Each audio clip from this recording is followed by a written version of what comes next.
Assalamualaikum warahmatullahi wabarakatuh. Kali ini Ibu akan menjelaskan tentang subjek dan objek pajak.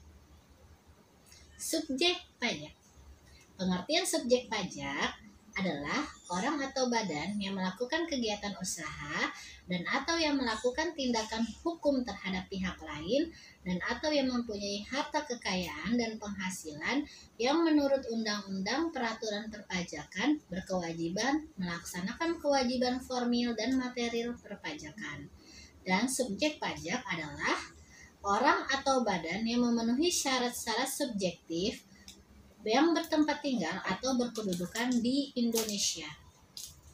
Sebelum kita mengetahui apa saja yang termasuk subjek pajak, maka kita harus mengetahui tentang pengertian wajib pajak, di mana di sini adalah orang pribadi atau badan menurut ketentuan peraturan perundang-undangan perpajakan ditentukan untuk melakukan kewajiban perpajakan termasuk pemungutan pajak atau pemotongan pajak tertentu.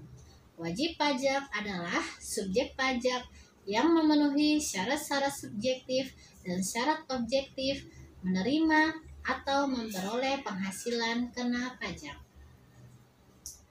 Yang menjadi subjek pajak menurut pasal 2 ayat 1 adalah 1. Orang pribadi, 2. Warisan yang belum terbagi sebagai satu kesatuan mengganti yang berhak, 3. Badan, 4. Bentuk usaha tetap. Menurut status hukumnya, subjek pajak ada 2. Subjek pajak dalam negeri yang diatur dalam pasal 2 ayat 3. Kedua, ada subjek pajak luar negeri yang diatur dalam pasal 2 ayat 4. Subjek pajak dalam negeri adalah orang pribadi yang bertempat tinggal di Indonesia atau orang pribadi yang berada di Indonesia lebih dari 183 hari dalam jangka waktu 12 bulan, atau orang pribadi yang dalam 1 tahun pajak berada di Indonesia dan mempunyai niat untuk bertempat tinggal di Indonesia. Kedua, badan yang didirikan atau bertempat berkedudukan di Indonesia. Ketiga, warisan yang belum terbagi sebagai satu kesatuan menggantikan yang berhak. Dan selanjutnya adalah apa saja yang termasuk dalam subjek pajak luar negeri. Pertama, orang pribadi yang tidak bertempat tinggal di Indonesia atau berada di Indonesia tidak lebih dari 183 hari atau bisa dihitung dalam jangka waktu 12 bulan. Dan badan yang tidak didirikan atau tidak bertempat kedudukan di Indonesia yang menjalankan usaha atau melakukan kegiatan melalui bentuk usaha tetap. Yang kedua, orang pribadi yang tidak berada di Indonesia atau berada di Indonesia tidak lebih dari 183 hari dalam jangka waktu 12 bulan dan badan yang tidak didirikan dan tidak kriteria yang membedakan keberadaan, kehendak, atau ukuran waktu. Perbedaan subjek pajak dalam negeri dengan subjek pajak luar negeri terletak dalam pemenuhan kewajiban perpajakannya. Antara lain, 1. Subjek pajak dalam negeri dikenakan pajak atas penghasilan baik yang diterima atau diperoleh dari Indonesia dan dari luar Indonesia. Sedangkan subjek pajak luar negeri dikenakan pajak hanya atas penghasilan yang berasal dari sumber penghasilan di Indonesia. Kedua, subjek pajak dalam negeri dikenakan pajak berdasarkan penghasilan neto dengan tarif umum yaitu tarif Undang-Undang PPh pasal 17, sedangkan subjek pajak luar negeri dikenakan pajak berdasarkan penghasilan bruto dengan tarif pajak sepadan Undang-Undang PPh pasal 26. Ketiga, subjek pajak dalam negeri wajib menyampaikan SPT sebagai sarana untuk menetapkan pajak yang terhutang dalam suatu tahun pajak atau 1 tahun pajak tertentu. Sedangkan subjek pajak luar negeri tidak wajib menyampaikan SPT tahunan karena kewajiban pajaknya dipenuhi melalui pemotongan pajak yang bersifat final. Apa sih pengertian dari BUT atau bentuk usaha tetap? Adalah Bentuk usaha yang dipergunakan oleh orang pribadi yang tidak bertempat di Indonesia atau berada di Indonesia tidak lebih dari 183 hari dalam jangka waktu 12 bulan, atau badan yang tidak didirikan dan tidak bertempat berkedudukan di Indonesia untuk menjalankan usaha atau melakukan kegiatan di Indonesia, pasal 2 ayat 5. Bermula menjadi subjek pajak dalam negeri, yaitu 1. Saat ia dilahirkan di Indonesia. Kedua, saat ia menetap di Indonesia, datang dari luar negeri. Ketiga, pada awal masa ia berada di Indonesia yang melebihi 183 hari dalam jangka waktu 12 bulan secara berturut-turut. Keempat, badan-badan mulai menjadi subjek pajak pada saat badan itu didirikan. Berakhir menjadi subjek pajak dalam negeri saat orang pribadi meninggal dunia, saat orang pribadi meninggalkan Indonesia untuk selama-lamanya. Untuk badan yaitu berakhir pada saat badan itu bubar. Kemudian warisan pada saat warisan itu terbagi. Subjek pajak yang dikecualikan yaitu adalah badan perwakilan negara asing, pejabat-pejabat perwakilan, diplomat dan konsulat, atau pejabat-pejabat lain dari negara lain. Selanjutnya, organisasi-organisasi internasional yang ditetapkan oleh Menteri Keuangan. Selanjutnya, pejabat-pejabat perwakilan organisasi internasional asas resiprositas atau timbal balik. Selanjutnya, kita akan mempelajari tentang objek pajak. Apa sih itu objek pajak? Objek pajak adalah segala sesuatu yang dapat dijadikan sasaran pajak atau dapat dikenakan pajak, baik berupa keadaan, perbuatan, maupun peristiwa. Atau dalam bahasa Jerman bisa disebut Tatbestand. Contohnya, keadaan, kekayaan seseorang pada saat tertentu seperti memiliki kendaraan, tanah, rumah. Kemudian perbuatan yaitu melakukan penyerahan barang kena jual beli, perjanjian, dan lain-lain. Ketiga, peristiwa, segala sesuatu yang terjadi di luar perkiraan manusia, keuntungan secara mendadak, mendapat anugerah atau penghargaan yang dapat dinilai dengan uang. Ada 3 kelompok objek pajak. Pertama, objek pajak berupa kekayaan. Contohnya, pajak bumi dan bangunan. Kedua, objek pajak berupa penghasilan. Contohnya, pajak penghasilan. Yang ketiga, objek pajak berupa kegiatan dalam lalu lintas hukum. Contohnya, PPN, Bea Matrai, dan BPHTB. Objek pajak berupa kekayaan adalah harta yang dimiliki seseorang, dapat berupa harta berwujud, tak berwujud, bergerak, dan tak gerak dengan ukuran harta tersebut mempunyai nilai sosial dan nilai ekonomis. Nilai sosial, kekayaan itu mempunyai nilai dalam kehidupan masyarakat. Harta mempunyai fungsi sosial, berarti harta tersebut diperlukan dalam kehidupan sosial. Selanjutnya, nilai ekonomis, yaitu harta tersebut dapat dinilai dengan uang. Apa saja yang termasuk kategori objek pajak? Pasal 4 ayat 1. 1. Penghasilan. Pengertian penghasilan adalah setiap tambahan kemampuan ekonomis yang diterima atau diperoleh wajib pajak, baik yang berasal dari Indonesia maupun luar Indonesia, yang dipakai untuk konsumsi atau menambah kekayaan wajib pajak yang bersangkutan dengan nama dan dalam bentuk apapun. Termasuk penghasilan. 1.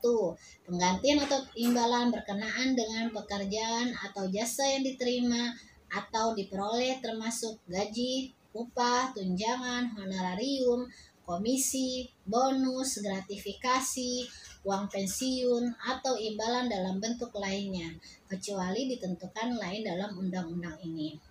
Kedua, hadiah dari undian atau pekerjaan atau kegiatan dan penghargaan. Yang dimaksud penghargaan adalah imbalan yang diberikan sehubungan dengan kegiatan tertentu.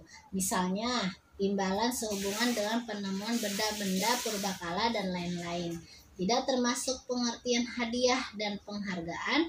Yang dikenakan PPh adalah hadiah langsung dan dalam bentuk penjualan barang atau jasa sepanjang diberikan kepada semua pembeli atau konsumen akhir tanpa diundi, dan hadiah tersebut diterima oleh konsumen akhir pada saat pembelian barang atau jasa. Kemudian yang ketiga, laba usaha. Yang keempat, keuntungan karena penjualan atau pengalihan harta. Yang kelima, penerimaan kembali pembayaran pajak yang telah dibebankan sebagai biaya dan pembayaran tambahan pengembalian pajak.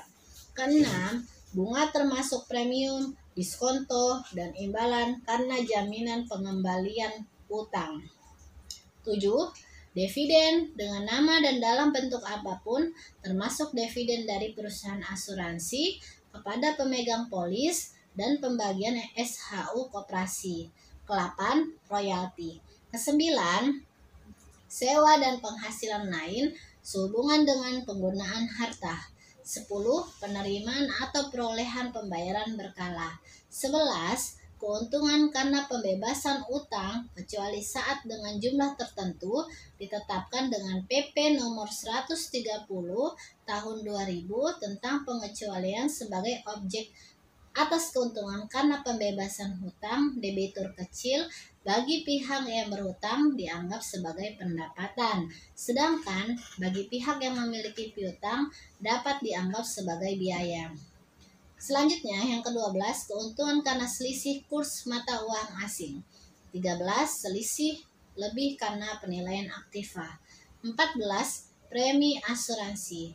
15, iuran yang diterima atau diperoleh perkumpulan dari anggotanya yang terdiri dari wajib pajak yang menjalankan usaha atau pekerjaan bebas, tambahan kekayaan neto yang berasal dari penghasilan yang belum dikenai pajak, penghasilan dari usaha yang berbasis syariah, dan selanjutnya 16, imbalan bunga sebagaimana dimaksud dalam undang-undang yang mengatur mengenai KUP 17 Suplus BI.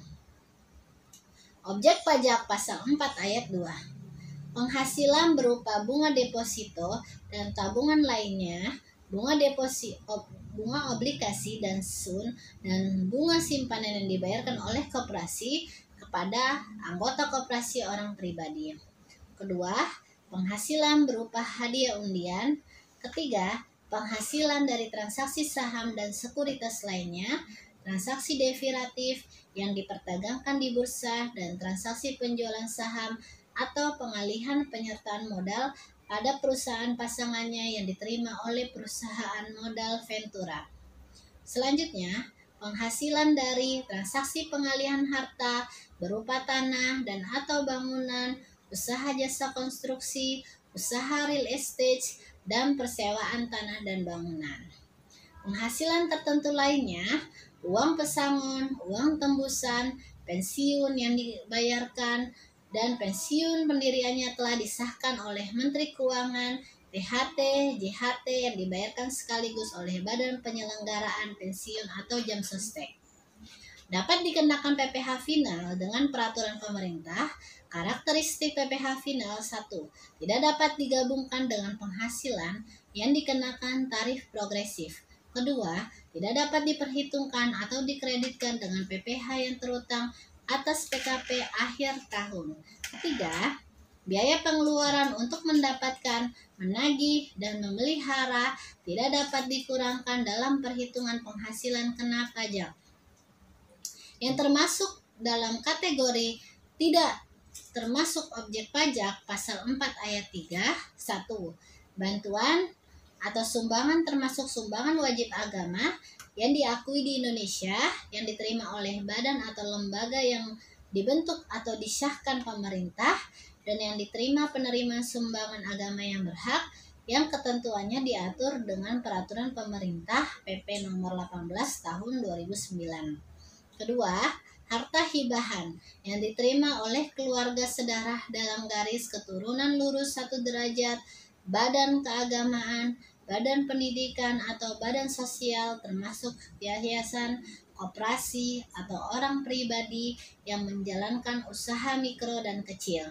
yang ketentuannya diatur dengan atau berdasarkan PMK, sepanjang tidak ada hubungannya dengan usaha, pekerjaan, kepemilikan, atau pengusahaan antara pihak-pihak yang bersangkutan, atau diatur pada 245 garis miring PMK titik 03 garis miring 2008. Ketiga, warisan. 4. Harta termasuk setoran tunai yang diterima oleh badan sebagai pengganti saham atau penyertaan modal. Kelima, penggantian atau imbalan dalam bentuk natura dan atau kenikmatan dari wajib pajak atau pemerintah kecuali diberikan oleh bukan wajib pajak final atau wajib pajak norma khusus. Keenam, pembayaran dari perusahaan asuransi kepada orang pribadi sehubungan dengan asuransi kesehatan atau kecelakaan atau jiwa atau dwiguna atau beasiswa. Ketujuh,